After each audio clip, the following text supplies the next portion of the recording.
Hello guys, welcome to my YouTube channel. আজকে দেখো আমি ছোটো মাছ রান্না করব।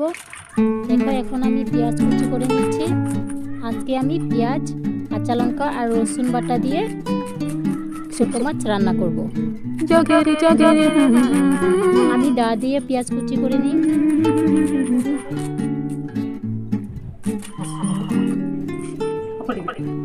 আমি ডাল বানিয়ে নিব।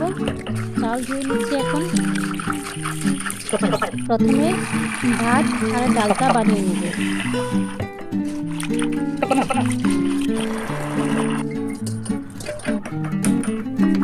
ভাত বসিয়ে দিয়েছি, এখন আমি ডালটা বসিয়ে দিব। ডালতে নিমখ দিয়ে এখন ঢেকে রেখে দিব। এখন মশলাগুলো আমি বেটে নিব। কাঁচা লঙ্কা বেটে নিচ্ছি প্রথমে।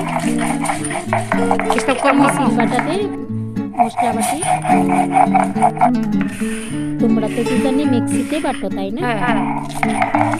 রসুন বেটে নিব আর পেঁয়াজ বেটে নিব।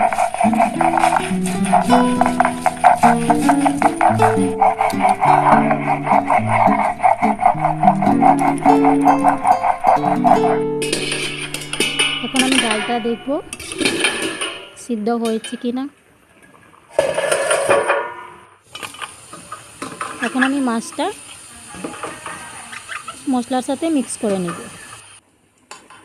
কাঁচা লঙ্কা দিয়ে দেব, কাঁচা লঙ্কা বাটা, রসুন বাটা আর পেঁয়াজ বাটা।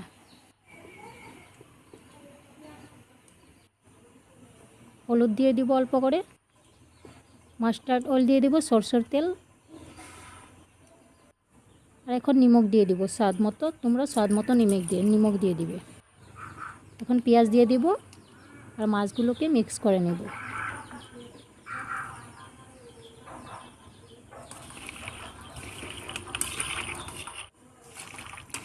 হয়ে গেছে মিক্স করা, এখন রেখে দেব। ডালও আমার প্রায় সিদ্ধ হয়ে গেছে, এখন পরিষ্কার করে নেব। হলুদ দিয়ে দিলাম,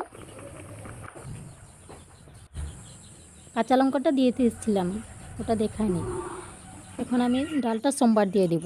তেল গরম করে তেজপাতা দিয়ে আর পেঁয়াজ দিয়ে হয়ে গেছে আমার ডাল সোমবার দিয়ে। এখন আমি অল্প রেস্ট নিচ্ছি 1 মিনিটের জন্য।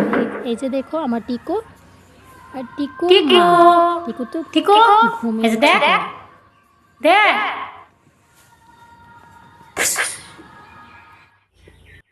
হয়ে গেছে আমার ডাল। এখন আমি মাছগুলো দিয়ে দিব। প্রথমে কড়াই গরম করে তেল দিয়ে দিব। তেলটা গরম হওয়ার পর মাছগুলোকে দিয়ে দিব।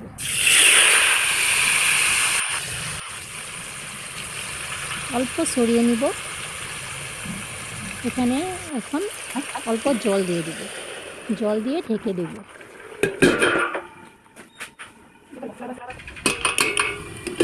পাঁচ মিনিট পর দেখবি মাছ রান্না হয়ে গেছে। এখন দেখো আমার মাছ রান্না হয়ে গেছে, জলটাও কমে গেছে, মশলাটাও বসিয়ে পড়েছে। হয়ে গেছে, রেডি। এ তো আমরা এটাকে মাছ চচ্চড়ি বলি, তোমরা কি বলো?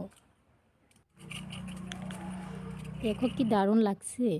Thanks for watching my video. Thank